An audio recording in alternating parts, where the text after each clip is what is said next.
I'm Kris. And I'm Wyatt Elliott from Notebook Entertainment. And this is the Horrorland News.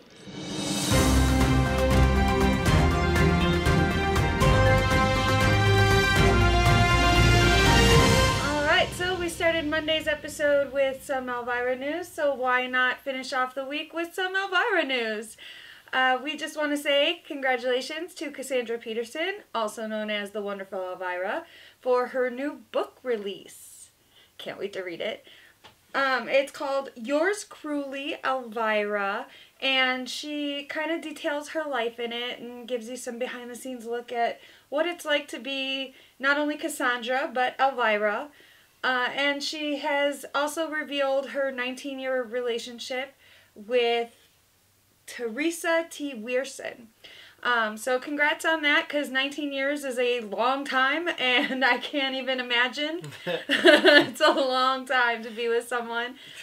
So glad you're happy, and thank you so much for being not only visible, but representation within the LGBTQ community for horror fans. It's always important for people to be able to see themselves on screen, represented, so that they can feel free to live their life and their truth. So, thank you. I've always been a fan. I always will be a fan. Alright, so moving on to our next story. I am super excited. Halloween Kills released their final trailer this week. I've been dying to talk about it since they did it. So, this is my chance. Yay! And I cannot wait for this movie. It looks really badass. I love that it's all coming together, and that it's the survivors, the original survivors of Halloween 1978 coming together and teaming up. I think that's brilliant. I love it so much. And it's nice they got the original actors. And yes, I saw original Marion, Nancy Stevens. I knew her name, but it flew out of my mind. So I saw Nancy Stevens, the original Marion, and I was instantly like hooked. And yeah, so they had to recast, you know, Tommy's Anthony Michael Hall now. Well, sure. I preferred him as Paul Rudd, but whatever. Well, what I read was that they did reach out to Paul Rudd, and he was interested in returning, but he had a little thing called Ant-Man he had to do, so whatever. I guess we'll let it slide. And then Nick Castle is going to be one of the actors playing Michael Myers, The Shape. So that's super awesome, too. Yeah, that is really cool. So yeah, they're really paying homage to not only the originals, but the fans. They're giving us what we want to see, at least what this fan wants to see. So I'm super excited. I have a feeling our review episode of Halloween Kills is going to be like 15 hours long. Yeah, I'm just going to sit back and let her do all the talking on that one, so I'm so excited. It'll be super entertaining. So let me take a quick moment for self-promotion here, because the masks from Halloween 3 have appeared prominently throughout as they're releasing information. And they've been in 2 or 3 of the trailers now. They're again here in the final trailer. And I, since childhood, because it never sat right with me that Halloween 3 Season of the Witch wasn't part of the bigger thing. And I know that, yes, they were supposed to be moving on and blah, blah, blah. We all know the history of Halloween. I, as a kid, like to find patterns and make things fit. So I always had this theory about how Halloween 3 did fit into that first Halloween timeline, that Halloween through Halloween 6. And even if you add in the second timeline, it works too. So I'm actually going to be discussing this theory in a new show that we're producing. It's called Slasher Advocate. And because of Halloween being released and because it's October, my first episode, I will be advocating for slasher Michael Myers. And big shock. So I'm gonna lay out my theory for how Halloween 3 fits into all of that. And I'm really interested to see now if this theory that I've had, and since the internet's come about, I've seen a few other people with this theory, but I don't think it's completely widespread yet. But I'd be really interested to see if this is the direction the filmmakers take, or if they hint at it, or something like that. But I'm super excited to bring it to you and have I guess, history be the judge on whether or not I'm right. I got a sneak peek at the Slasher Advocate. I'm also kind of editing it, but so it's a great show. I am super excited to debut it, and I've even got a sneak peek of the next couple episodes that she's already written. So I can't wait to share it with you guys. October 1st will be on this channel. Super excited. Yep, and then we'll go on to talk about Halloween Kills for the rest of my life. So, moving on. Until Halloween Ends comes out. Cause then, right. Then my life will be Halloween Ends. Well, yeah, because then it'll be for the next year. It'll be in all the theories and stuff and all the where it could go. And, you know, so we'll have to get a board back here with some yarn and everything. Yeah, I'm going to be that Charlie Kelly meme from It's Always Sunny where he's looking for Pepe. Yeah. Oh my God, I can't wait. Okay, so let's move on because I could talk about Halloween forever. Moving on to non-Halloween horror news, Kevin Bacon is returning to horror. So Tremors 10? Tremors 10. I like the first Tremors. I love the first Tremors. I like the first Tremors. Tremors is awesome. 2 was... And then I haven't seen any after I haven't seen any after 2 either. But I heard Tremors 4 is like one of those funny, bad, hilarious Oh, they've gone off the rails. So I don't know. They've gone completely off the rails from what I understand, yeah. But yeah, so he's obviously best remembered in the horror community for not Tremors, but his iconic kill in Friday the 13th. And then he's done several horrors since then. Tremors, Hollow Man. Mm-hmm. One that I really like that gets slept on that not a lot of people either know about or like was Stir of Echoes. I love Stir of Echoes. I don't know why it doesn't get the love, but I did like it. And Catherine Irby, or however you say her last name's in it, and she plays... Well, she was in Mighty Ducks, but she's also plays Detective Eames on Law & Order Criminal Intent, and I love Law & Order Criminal Intent. Okay. Yeah, I love Stir of Echoes. I saw it on when it first came out, I believe, and it's a great thriller. Great. And I think it does have a little bit of a cult following, and it's building a bit. So watch it if you haven't. I highly recommend it. And if you've seen it and like it, let us know your thoughts. Yeah. And then so what he's doing now is a movie that he will not only star in, but executive produce, and it's also going to star Theo Germain. Now, there's no title for this yet, but we do know that John Logan is going to direct, and he created Penny Dreadful for Showtime, which I love Penny Dreadful. I've been talking to him about it nonstop. He has yet to watch it. I've not seen it. I love Josh Hartnett. I love Ava Green. I love that whole series. Billy Piper's in it from Doctor Who. And yeah, so I love Penny Dreadful. If you haven't seen that, please watch it. It was on Netflix. That's where I saw it because I didn't have Showtime. So I had to wait for it to be on Netflix. So it might still be there. Definitely watch it. There's 4 seasons. It's great. John Logan created it. And then among his film writing credits are Sweeney Todd and Alien Covenant.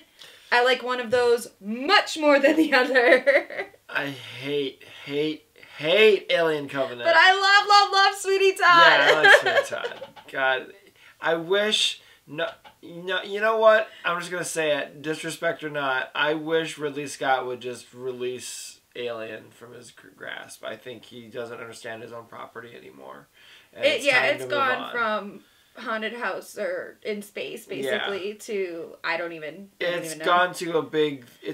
with Prometheus and everything, it's this big philosophical thing of gods and creation of man and stuff. And I didn't even see. We just want to see aliens honestly. kill people. You know, it's ridiculous. I think the last Alien movie I saw was Alien versus Predator, and then I was kind of out.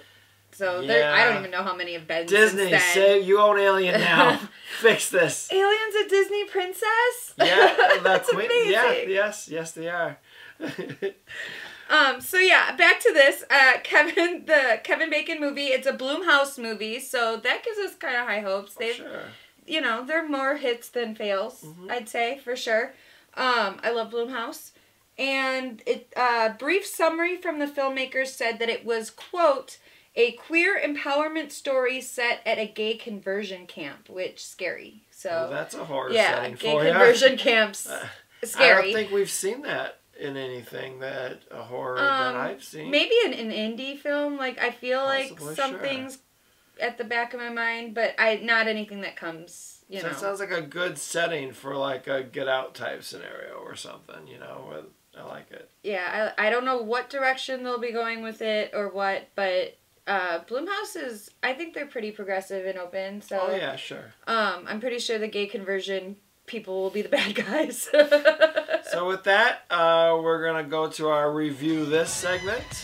That was wonderful. Bravo! I loved that. Oh, it was great. Well, it was pretty good. It stinks. So, this week, the finale of the first half of American Horror Story Double Feature happened, and so we are going to cover the entire first half. Yes. Well, with spoilers? We're gonna do a one. We'll keep up one part, no spoilers, where we'll Okay. kind of give a brief overview of what it was without telling you what it was. We'll have to keep it brief because there's a lot of spoilers. Exactly. So, and then so the whole season is going to be 10 episodes, like normal. It's usually around there, maybe a few more.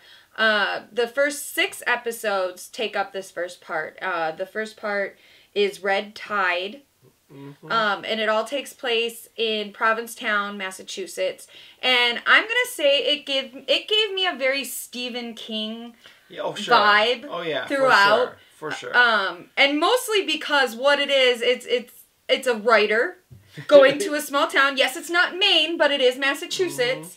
Mm-hmm. Going to a small town, and then chaos and horror ensue. So yeah, it's got a very Stephen King feel to it, which is not a bad thing. I love Stephen King.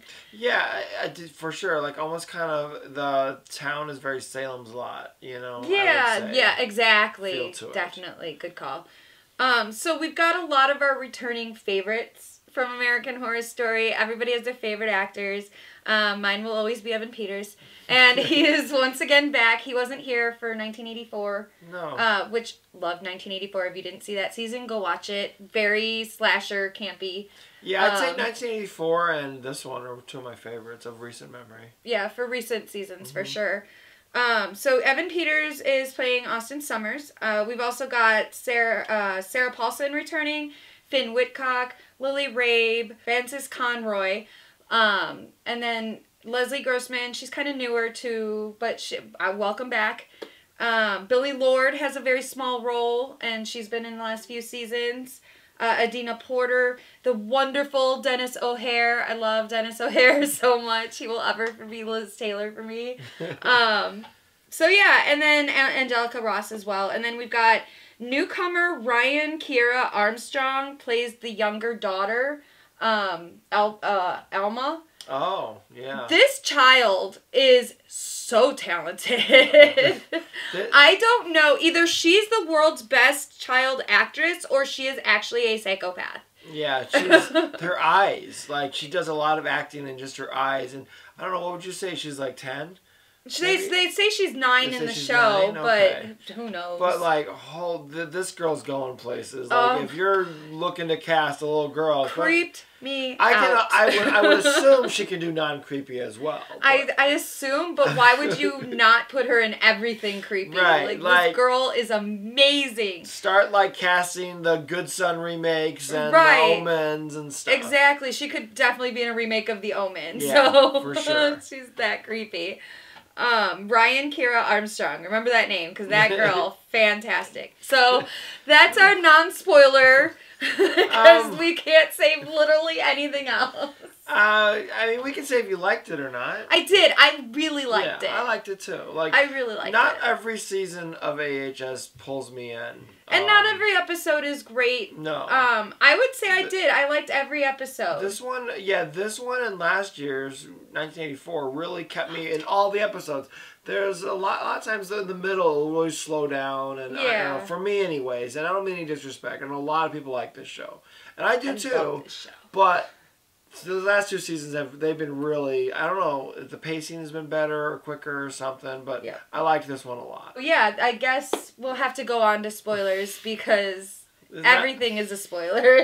You know how Ryan Murphy is and American Horror. Everything's a spoiler. Alright, so,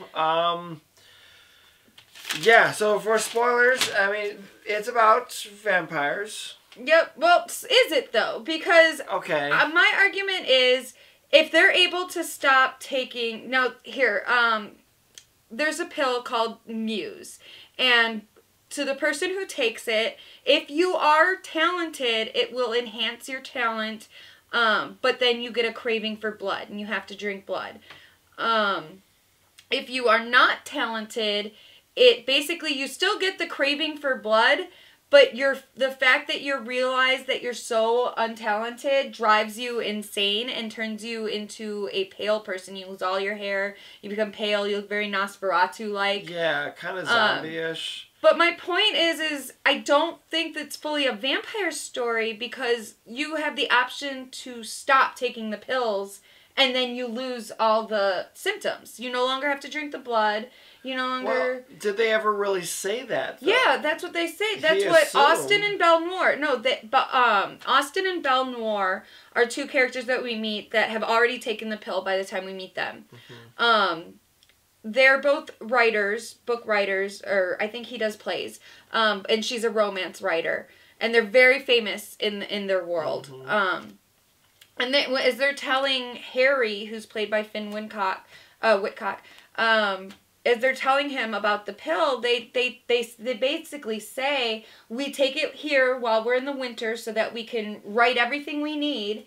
And then in the spring, when all the tourists are coming back, we stop taking it. Okay. And we go back home and live our lives and turn in all the work that we did over the winter and live off of that. And then we come back next winter and we do it again. The fact that it does go away for the talented people, I think says that it's not completely, and that's why they never tell us fully what's in the pill, and how we know that each season of American Horror Story is interconnected.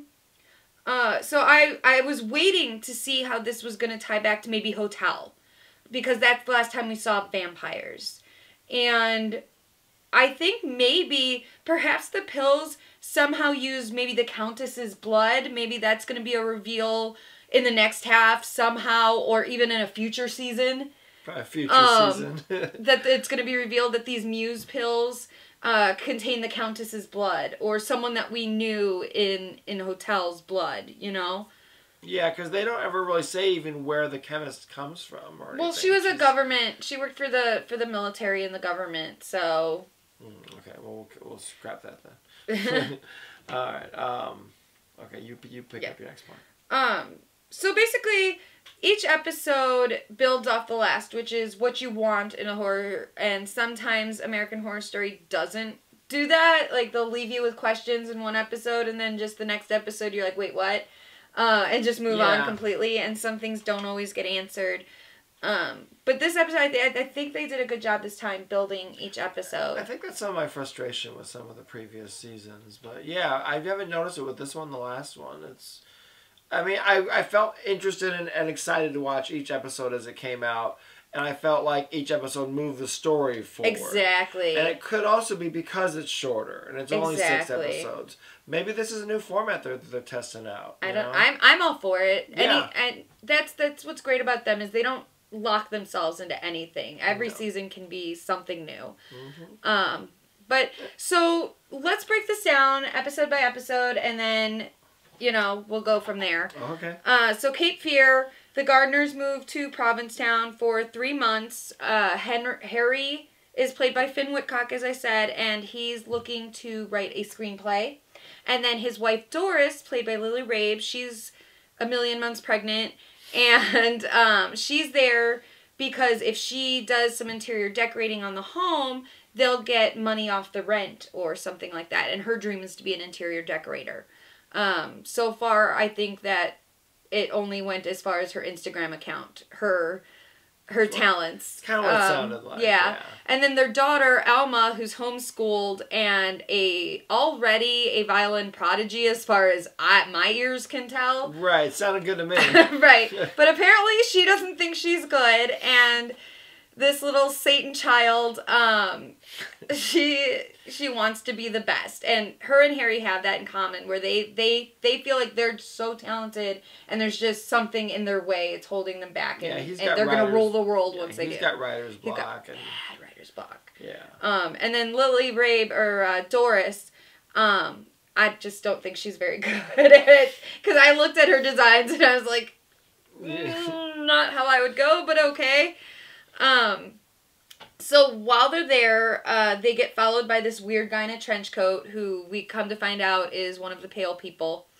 And, you know, creepy. Right. No one likes to be followed around town. The Chief Burleson, played by Adina Porter, she basically is like, oh yeah, it's no problem, it's just an opiate addict. Okay, even if that were true, that's still a problem. This person, this opiate addict, is following me around town. Maybe police do something. Yeah, which the town also had the feel of like a Stars Hollow meets Broadchurch. Loves it. You know, kind of feel. It was very Broadchurch, because you feel like there's a big secret. Yeah.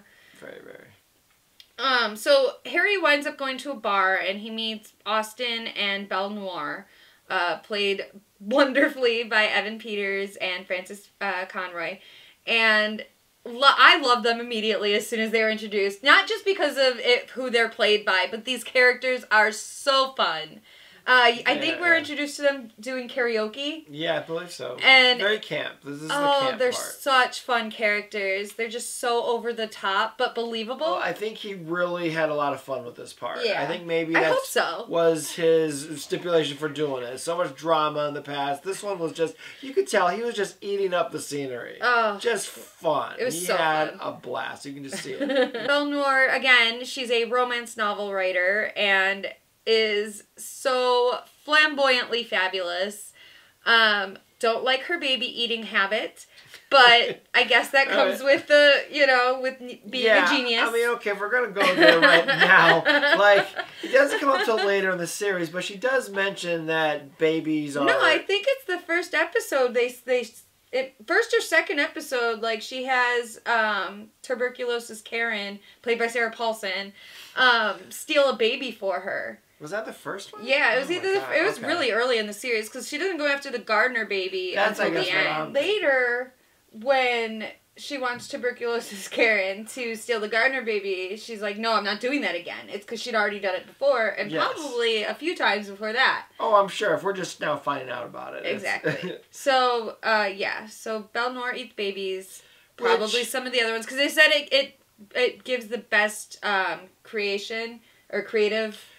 Inspiration. When she said that, so now you're tying baby eating to Hollywood and writers and stuff. Yep. I can't help but wonder if it was a little QAnon. Well, they even have a line. I think it was just in the finale. One of the characters was like, maybe those QAnon people had a boy or something. Like, it's hilarious. I must have missed that line. But, yeah, I forget who said it. It might have been Dennis O'Hare, but I don't know. So that confirms it. It was intentional then. I didn't know if it was or just I was reading into it. But if I don't remember who said it. Then it's intentional. It might. So he meets. So Harry meets Austin and Belle at the bar, and they tell him they pick him out as a writer. Basically, they're like, "We know you're a writer," and he's like, "Well, God, the desperation and hunger in your eyes. Clearly, you are poor and hungry." But yeah, so they basically tell him about Muse because he's got writer's block, and they're like, "Well, you don't have to. Here's these drugs." So it's a lot of drug pushing too, and at the same time, we've got people who have drug issues on the show, or in this episode and throughout the series. So it's a lot of drug metaphor going on as well, both blatant and. Well, sure, drugs for inspiration, and a lot of writers. Oh yeah, I mean a lot of writers. Yeah, for sure. If nothing else, alcohol. Yeah. Everyone has their influence. Everyone's got their muse. So he's at first, obviously, strangers are giving me drugs. Maybe I shouldn't take these drugs. And it kind of looks like the Matrix, where it's like it's a black pill, though. You know? But it's got that NyQuil look to it. It does look very NyQuil. I don't know. I might take it. But, so the weird trench coat guy that had been following him around town winds up breaking into their house, and Harry murders him. Well, I guess it's self-protection. It's not really murder. It's self-protection. And the Gardners decide that they're going to leave town. Doris finally gets her way. She didn't want to be there. The town creeped her out. Town's creepy. So he finally agrees, but then Austin calls him up and asks to meet him.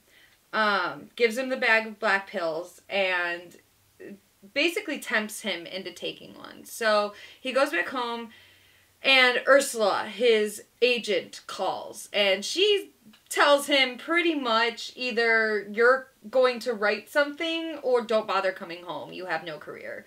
Because I don't think he's had a hit in a few years. And yeah, he's down on his luck. Yeah, he's down. He's on his last chance. So he decides to take the pill, see what happens. And that's how it ends. But his daughter, Alma, does see him take the pill. So that's important. But that's how it ends. It takes him pill. So the next episode opens, and the next episode's called Pale. And it's immediately apparent that the pill works. Yeah, because that's where he's typing away on the typewriter, right? And it's just like, going like crazy. Yeah, nonstop. Just writing nonstop. And apparently it's brilliant because he winds up getting a Netflix deal immediately where not only is it a Netflix deal, but Joaquin Phoenix wants to star in it for free. Like, don't pay me, I'll be in your stuff for free. Yeah. That's how good it is.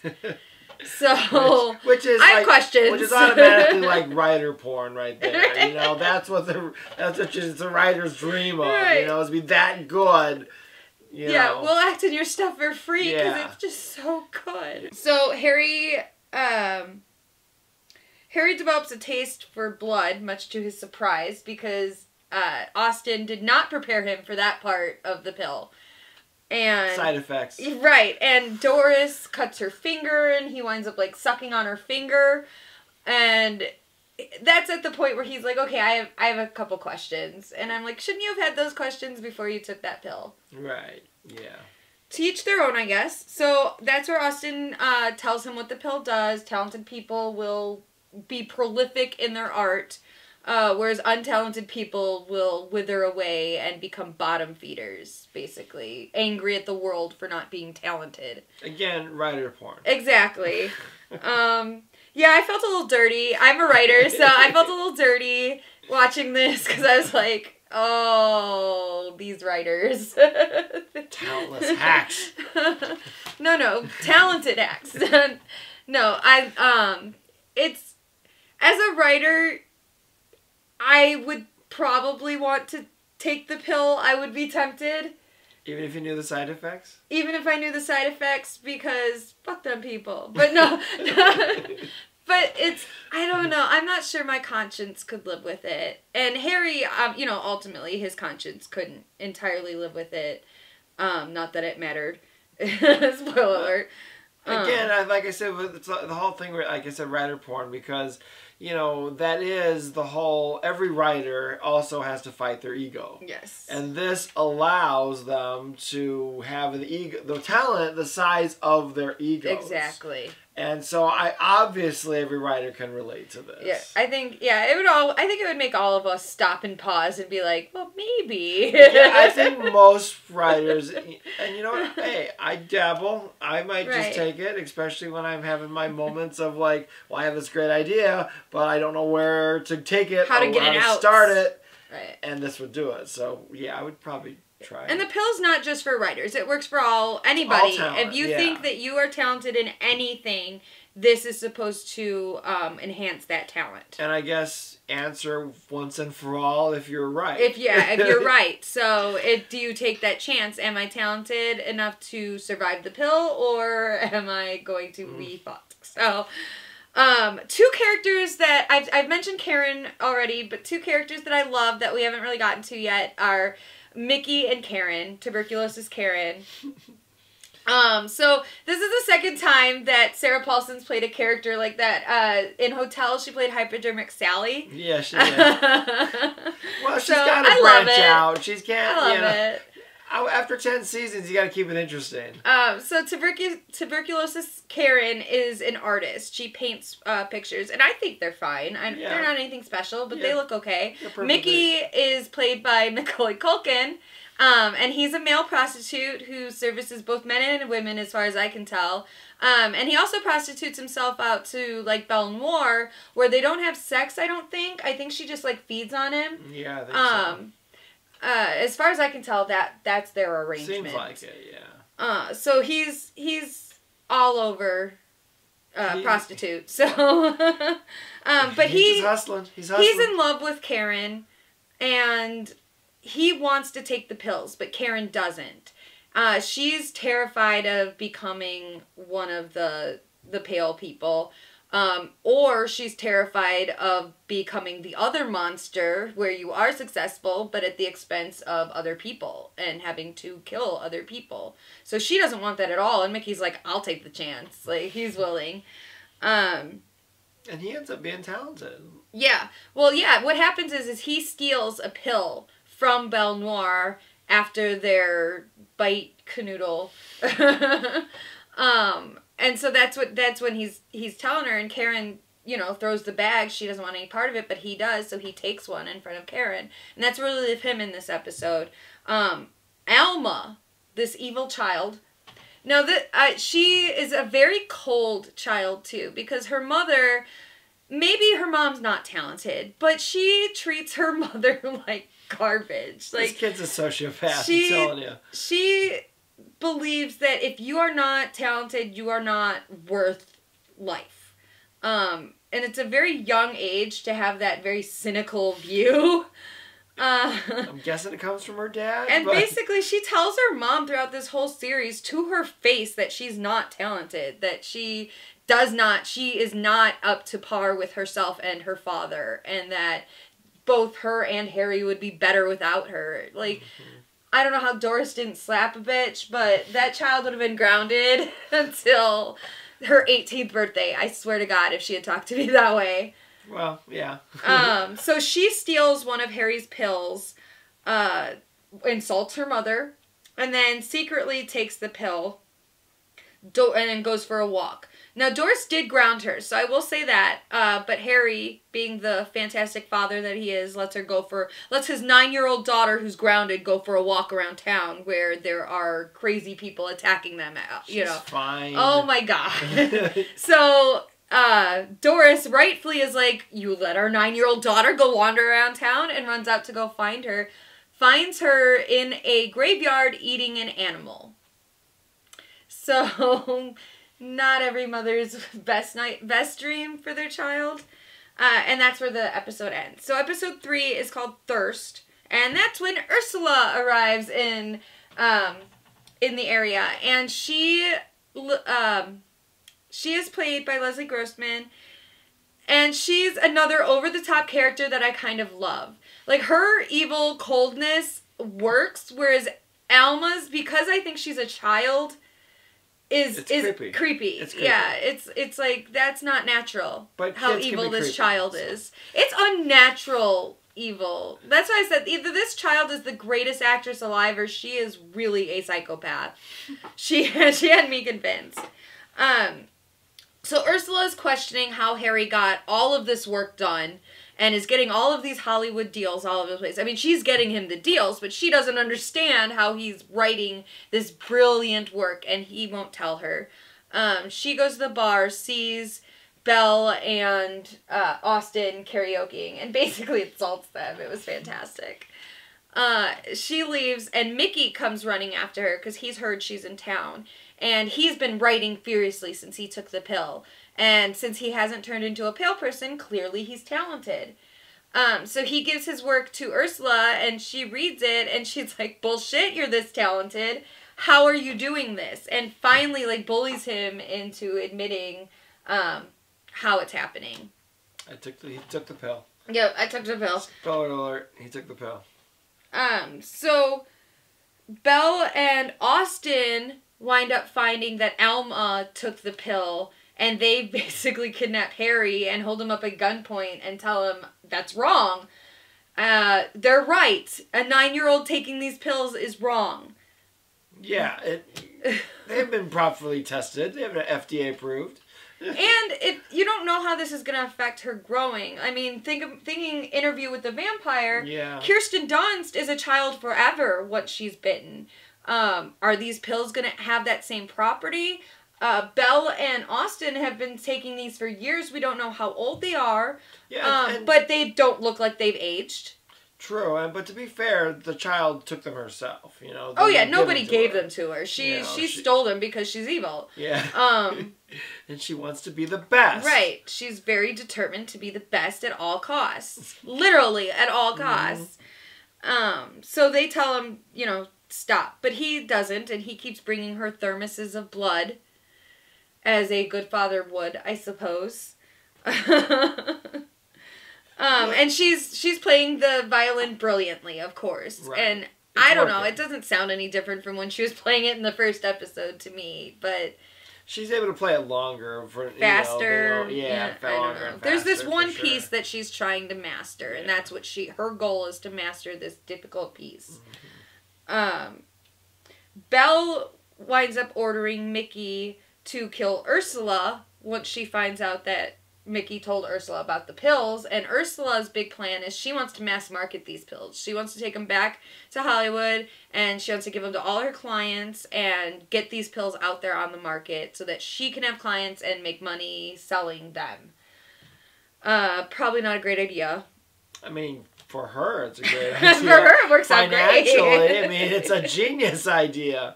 But it could mean the end of the world, too. So, Mickey takes Ursula, and you think he's gonna kill her, but he winds up taking her to the chemist. And the chemist is this mysterious figure. We've heard about them throughout the last few episodes. And remember, we were trying to guess who the chemist was gonna be. We're like, is it gonna be someone from Hotel, you know? Was it gonna be the epic Walter White crossover?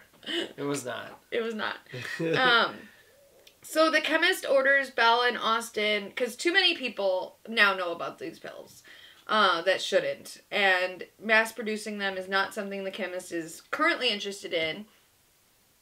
So she orders Belle and Austin to kill the Gardner family, to kill Mickey, and to kill Ursula, to kind of clean up the mess. And keep this secret that they've had for, years. Alma winds up killing Chief Burleson, who Chief Burleson this whole time has been suspecting Harry, somewhat rightfully so, of some of the murders happening around town. And she goes to interview them. Harry's not there, and Alma winds up killing her. And so Ursula and Harry help get rid of the body. So that's how that episode ends. Episode 4 is Blood Buffet, Episode 4 is Blood Buffet, and that is basically a history of the characters that we've been watching. It's one of those story-building episodes that American Horror Story seems to have every season. Yeah, it's really sometimes they work, sometimes they don't. This one works. Yeah, that works. Because we had questions.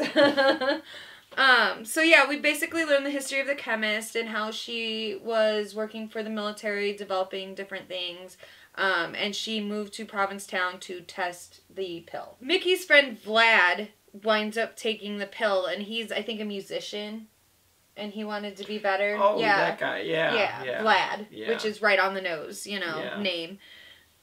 He winds up not being talented, and so he's the first pale person that we see become a pale person.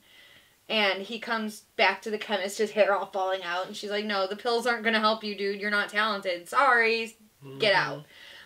So he's our first pale person in Provincetown. So next we go to Belle Noir and how she gets introduced to the pills and becomes Belle Noir. So she's this mousy author who's at this book reading, and she's not selling books because they're probably not very good. So she gets approached and winds up taking the pill and writes all night long, finishes her book, and she's got this asshole husband who doesn't believe in her dream and goes out that night and cheats on her while she's at home writing her this guy bestseller.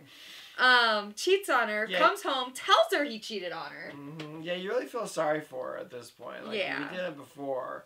Now it's like, okay, I get it. I see why she took that pill. Mm-hmm. So she winds up killing him, which is awesome. And that's her first kill and her first realization that, hey, I have to drink blood if I want to keep selling. Which she does because she's the best romance novel writer around in that world. Right. So 2 years after Belle takes her first dose, she's at a drag show. And that's when we get introduced to Austin.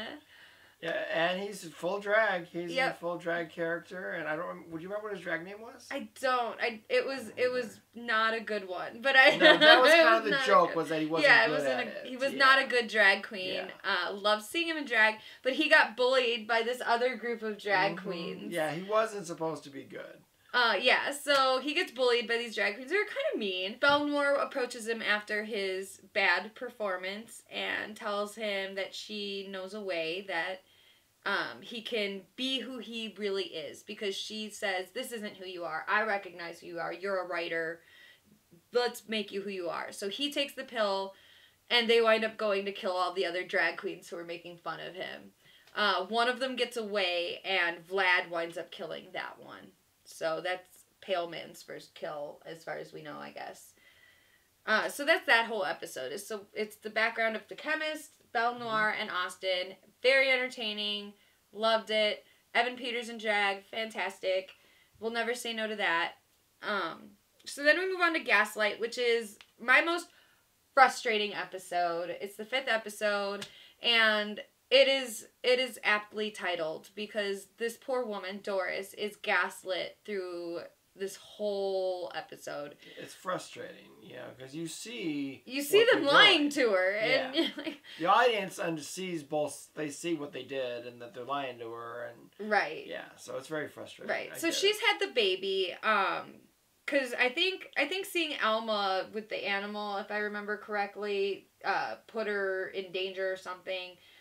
Because she was so pregnant, and so she's been staying at the hospital, and then she gives birth.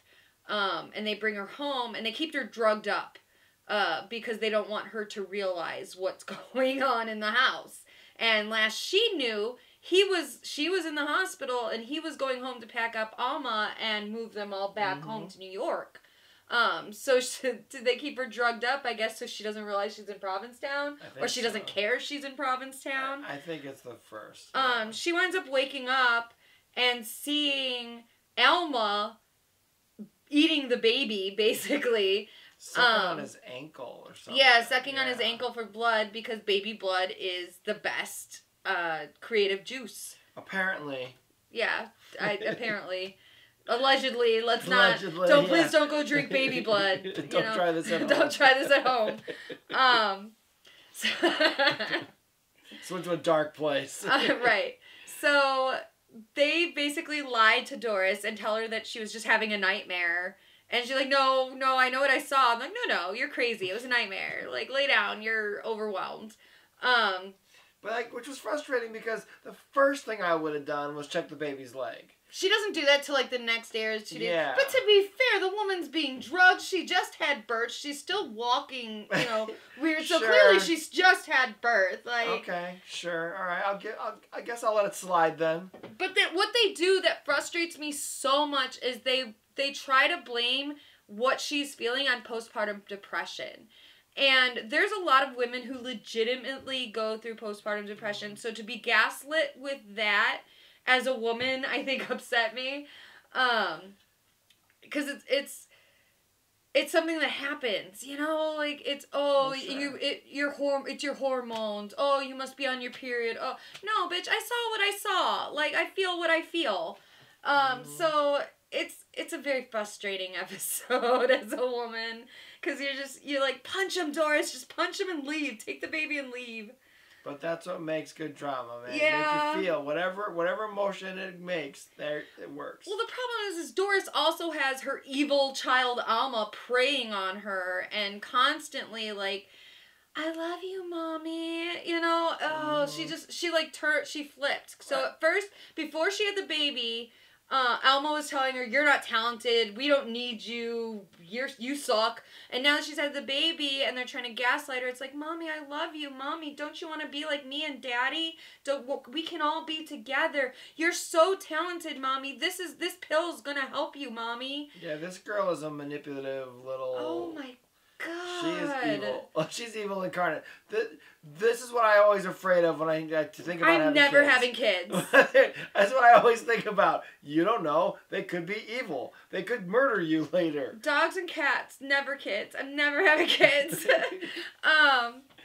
But yeah, so Alma ultimately tricks her mother into taking one of the pills because, and here's where it's so sinister, is Alma knows that Doris is not talented enough to survive this pill. So she convinces her mother, because she's been trying to tell her dad, Harry, this whole time to get rid of Mom. That we don't need Doris. Doris is holding us back. Mm-hmm. Get rid of Mom. And Harry is like, well, she's your mother. She's my wife. I love her, you know? So Alma and I think Ursula together cooked up this plan to trick Doris into taking the pill to get rid of her. That's what they want, is to get rid of her. Exactly. So essentially she's murdering her mother. Exactly. So sure enough, Alma's downstairs away on her violin, and Doris is upstairs with the baby trying to draw, and I don't know, her drawings looked good to me. It looked like floor plans, I don't know, but clearly they weren't working out. She was getting frustrated, she was crumpling paper, scratching stuff out. It was clear that it was not coming to her the same way that when Harry sat down at the computer, he just typed, or when Alma picked up her violin, she just went, you know? It was a struggle, and that's when you're like, uh-oh, they were right. She's not talented. And I feel like she kind of got into a panic at that point, too. Yeah.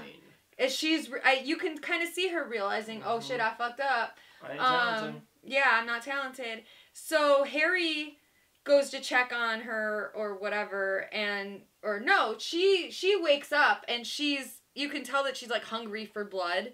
And she goes downstairs, grabs a knife, goes back upstairs, and is about to stab Eli so that she can drink his blood, because, you know, they don't have vampire teeth, which, time out, because there hasn't been a good place to put it in, but Billie Lourd's small part in this is she plays a tattoo artist in town who is also a dentist, and what she does, she took the pill, because she didn't want to be a dentist. That's what her family wanted her to do or something. She wanted to be an artist. She wanted to be a tattoo artist. So she took the pill.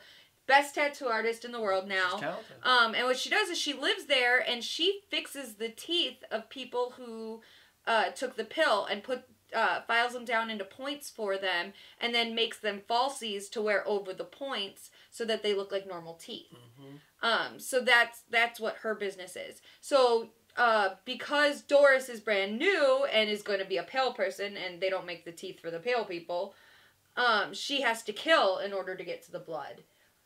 So she's about to kill the baby, and Harry stops her and locks her in the bathroom, realizes that she's taken the pill, and Alma flat out is like, yeah, I gave it to her. We don't need her. Yeah, this kid never tries to lie, except for to her mother to take the pills. But otherwise, she just owns up to what she's done every time. She's like, Mom sucks. We need to get rid of her. Did it? And Ursula's like, she was holding you back. And so Harry goes in there, and his wife is in the bathroom, clawing to get out, and then curled in a fetal position on the floor. Half her hair is gone, you know? And Harry sits there and has the most selfish conversation.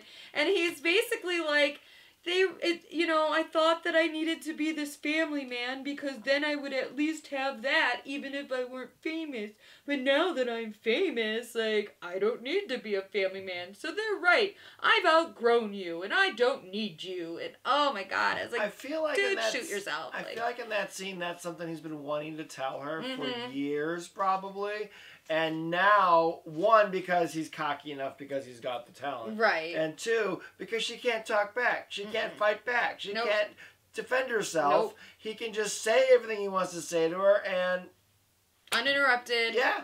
And, he can interpret in her whatever he wants. So he can interpret, oh, she accepts it. She accepts my apology. She knows I'm sorry. Exactly. Whatever. It's done. And he can go off and live conscious free. Yeah. So it ends with them basically shoving her out the door in her pajamas. She's, losing all her hair. You'll be fine. She's in her pajamas or whatever, and they just shove her out the front door to go join the other pale people.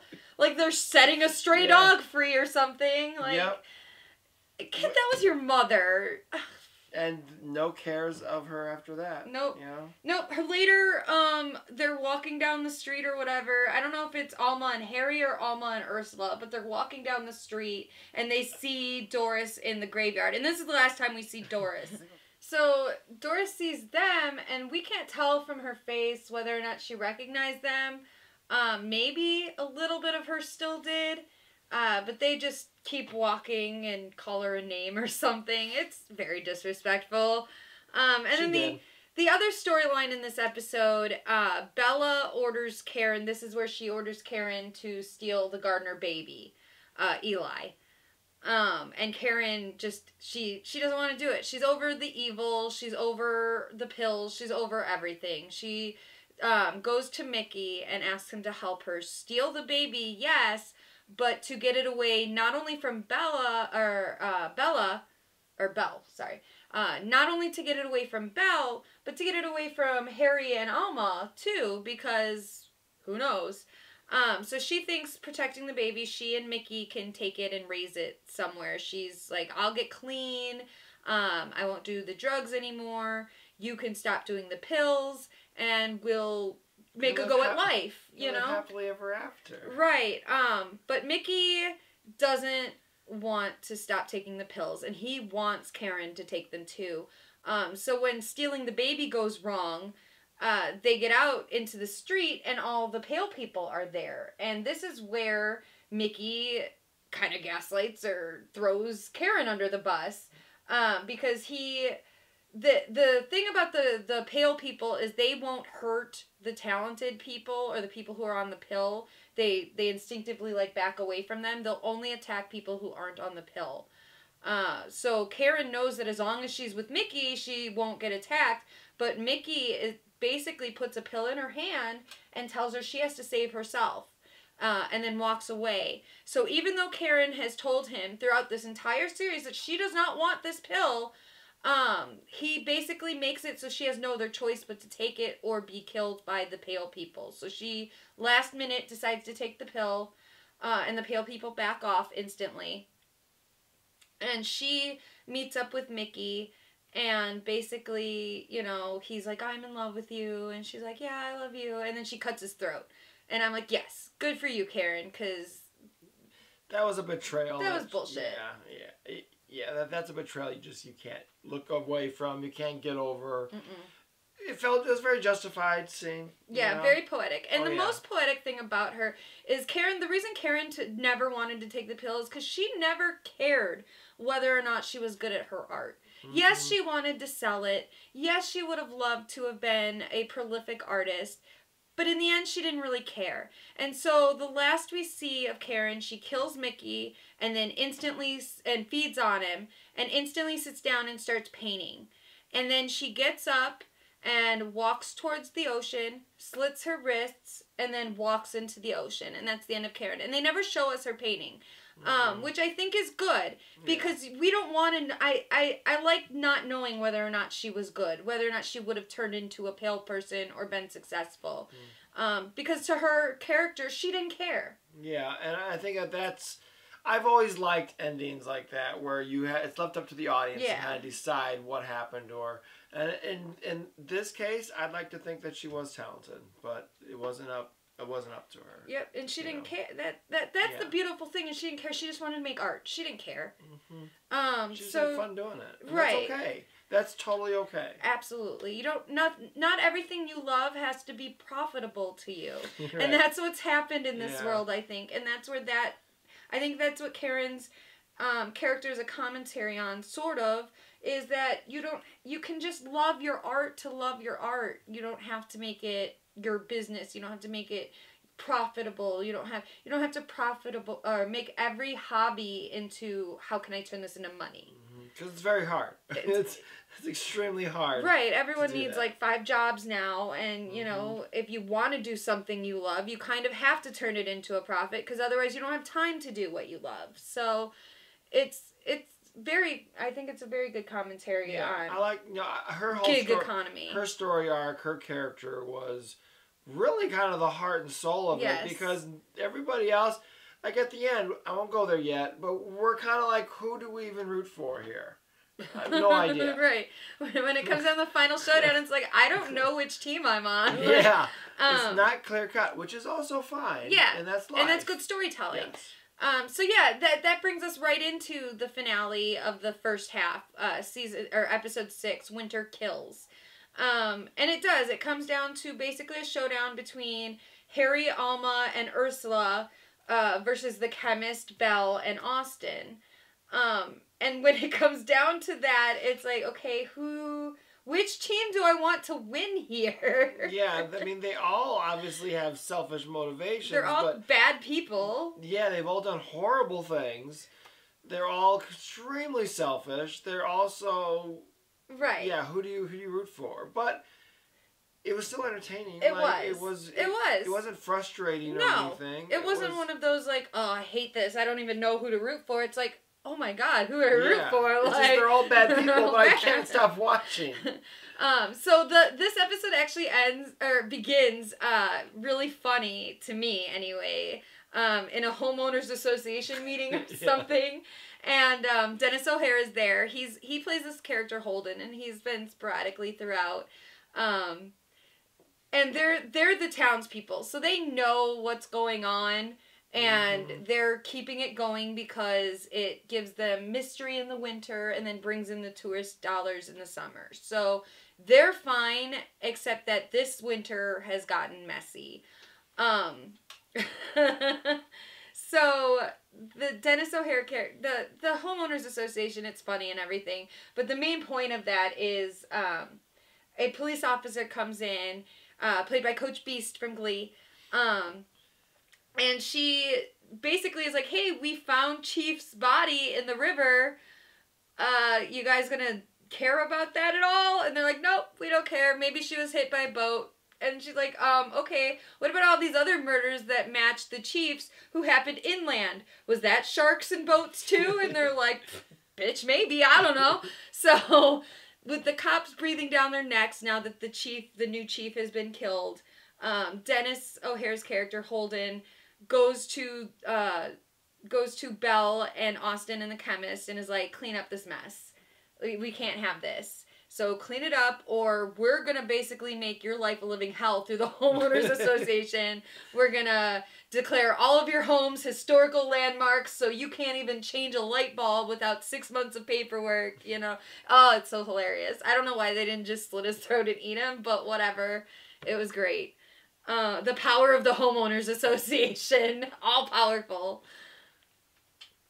So they're obviously like, and the chemist is like, well, I told you guys days ago to kill these people and clean this up, so let's do this. They wind up kidnapping Eli, and Belle leaves them a note saying she wants both Harry and Alma to meet him there. And Harry very obviously is like, well, this is a trap. They want to kill us. So Ursula comes up with a plan, and we see Ursula go to the middle of the cemetery, and she's got these pills, and she's calling out to the pale people. Which I felt this plan was a long shot. Right. It happened to work, but... Because they're saying that once these people, they're losing their humanity. So, I think she even says, like, at the beginning of her plan, she's like, I hope you have enough of your minds left for this to work. Right, to understand what she's suggesting. And apparently they do, but, you know, like, and she doesn't know that the pills are going to reverse anything. That's all of a lie. That's all just her just trying to Yeah, she goes out there with this bottle of pills and tells them, we've got new pills, and if you take these, it'll reverse what happened to you. And you can be like us. Right. You know? And don't you want to go after the talented people? You should be going after them and killing them. Yeah. They make fun of you. You know, every success they have is built on you. Maybe true. It's all true. That's not the lie. Like, that's not where she's lying. The pills is what she's lying about. So last we see her, they're all closing in on her. So we don't know yet if her plan did or didn't work. We go to Belle's house where they are there. Her, Austin, and the chemist are there with the baby. And Harry and Alma come in. And they're all threatening each other, blah, blah, blah. And then through the window, the pale people crash through. And it's pretty cool. There's some fighting going on. But ultimately, Belle and Austin are killed by the pale people. And the chemist grabs the baby and runs away to hide the baby. So after Belle and Austin are killed, chemist comes back out with the baby. Ursula takes the baby. And Harry turns around and is like, Alma, you were so brave. You know, I do it all for you. I love you. Blah, blah, blah. And she's like, yeah, and like slits his throat, kills her dad. Mm-hmm. Doesn't care. Yep, because she doesn't want to stop taking the pills. Yeah, that's why. That's why. He threatened to take the pills away from her, move them away, and not let her be a concert, violinist at age 9. Yeah. Did we talk about her audition? That's not yet. That's not yet. That's okay. not yet. Okay, I'll put that then. So yeah, she kills her dad and winds up going with the chemist and with Ursula. 3 months later, they're all in LA together, I think living together, or at least the kids are living with the chemist. Yeah, it appeared that way. Yeah. And so the chemist has been, or not the chemist, because she's upset that Leslie Grossman's character, Ursula has been going out and just basically giving all these pills to everybody at Starbucks. Like, she went to Starbucks, and anybody who had a laptop open, she gave them the pill, which creates a lot of, pale people. Right. And I think the chemist is like, no self-respecting writer writes at Starbucks. Well, that's not true. I'm sure there's plenty of good writers that write at Starbucks. Right. Like, yeah, you gotta start let's somewhere. not be snobby here. You gotta start somewhere. And, sometimes that's the only quiet place you can find to write. Whatever. Don't judge people who write at Starbucks. Yeah, because you might have a bunch of roommates at home or something. Exactly. Who cares? Write where if you want to write wherever you want to write. Don't let American Horror Story bully you into thinking real writers don't write at Starbucks. Right. So. Whatever works. Right in the bathroom. Just right, wherever you can.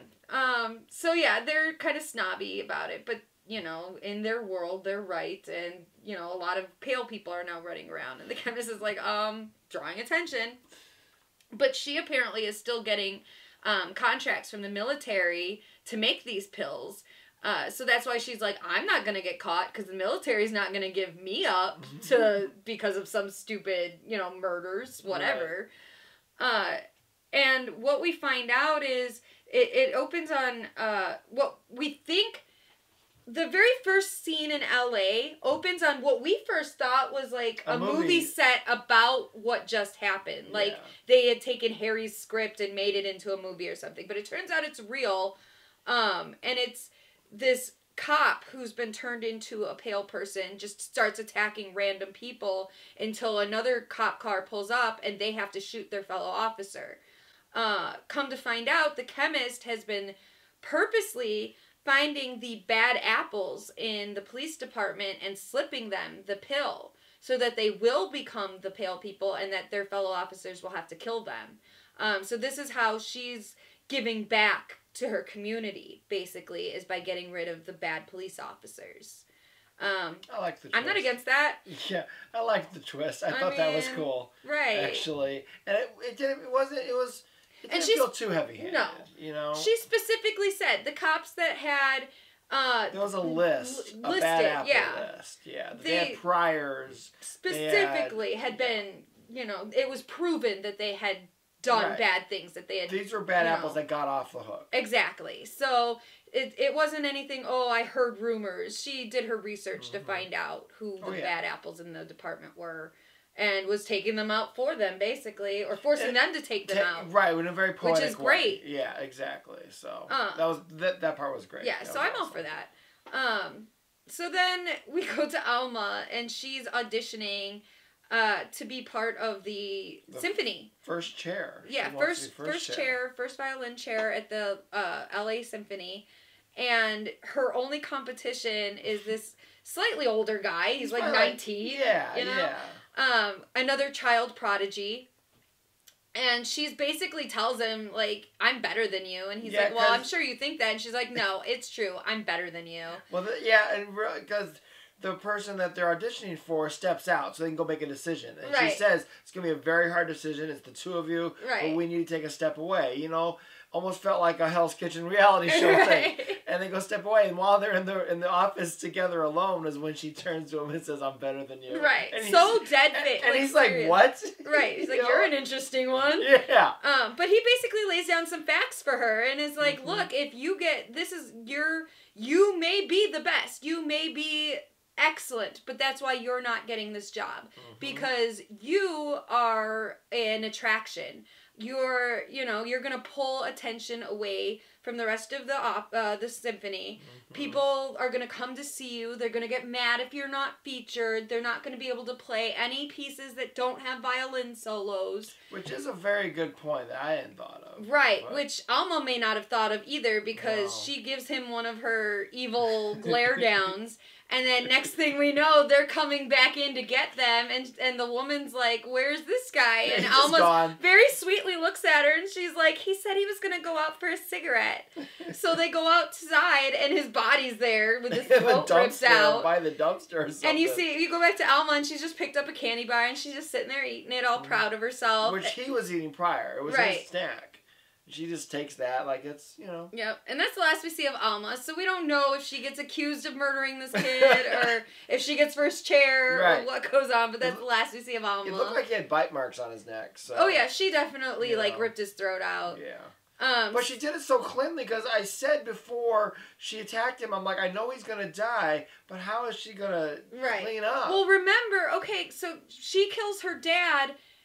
But I think I said she slit his throat, but that's not what it was. She hugs him, and then she takes out her teeth to reveal that at some point she had gone to see the dentist. She had gone to see Billy Lord's character and gotten her teeth sharpened, and that's when she kills her dad. Assuming he did that for her as the parent. Right.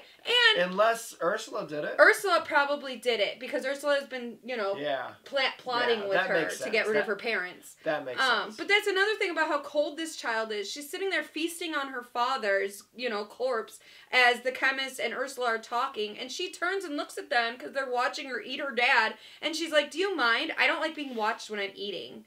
I'm like, girl, too much. You are too much. She needs her bubble. She needs her space.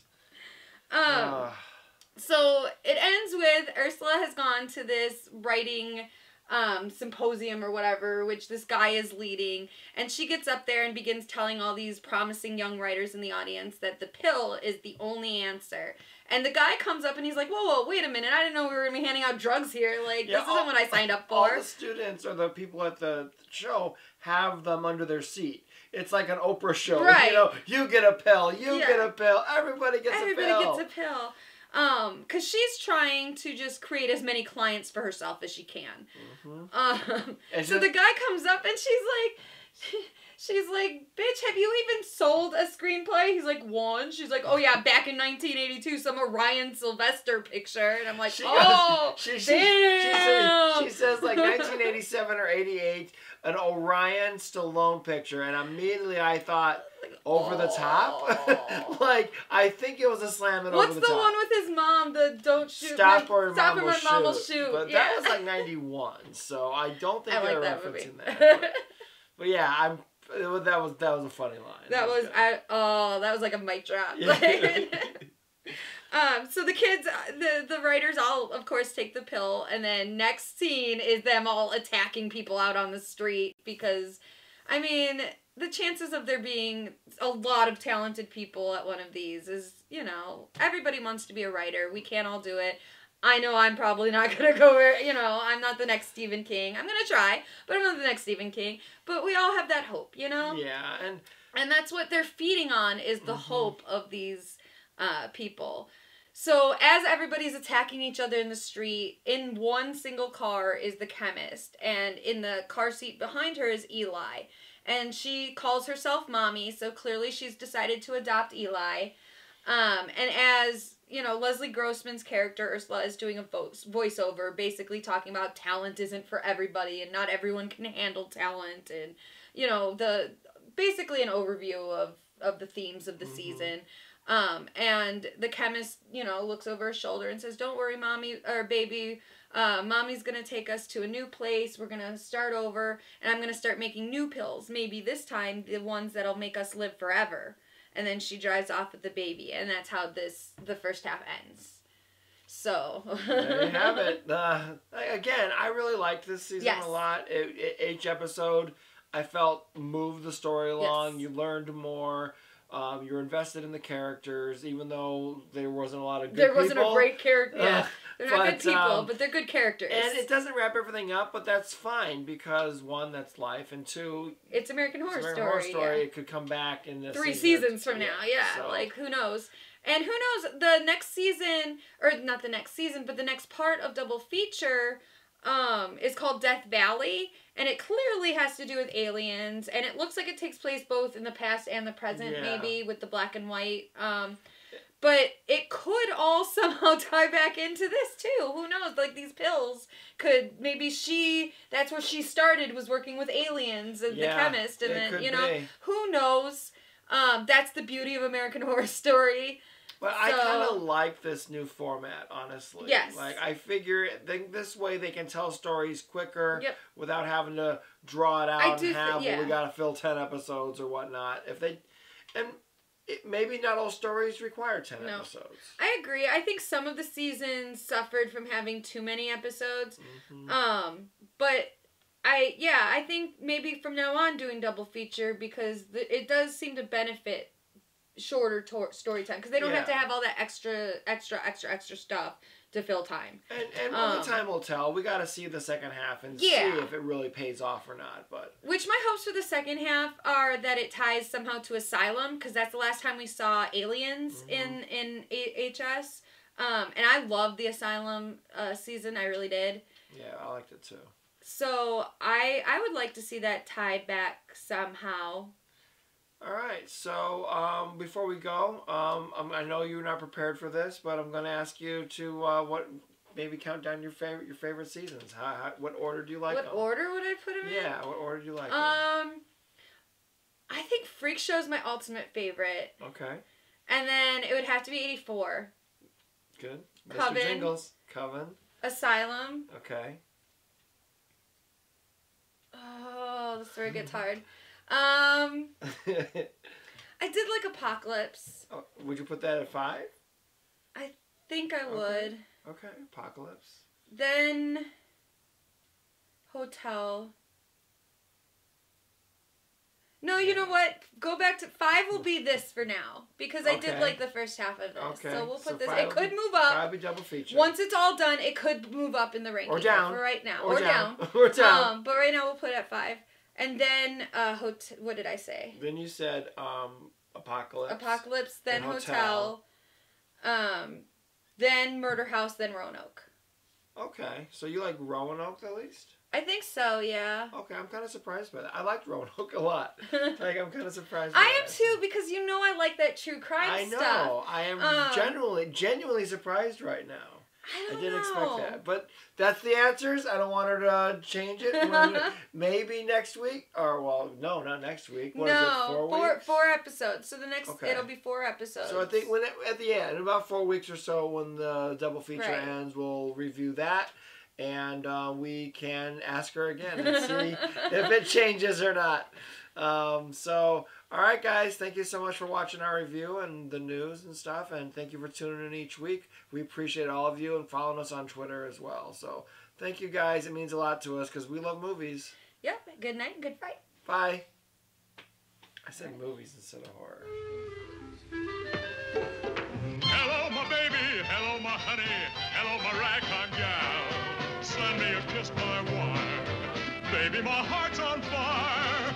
If you refuse me, honey, you lose me. Then you'll be left alone. Oh, baby, telephone and tell me I'm your own.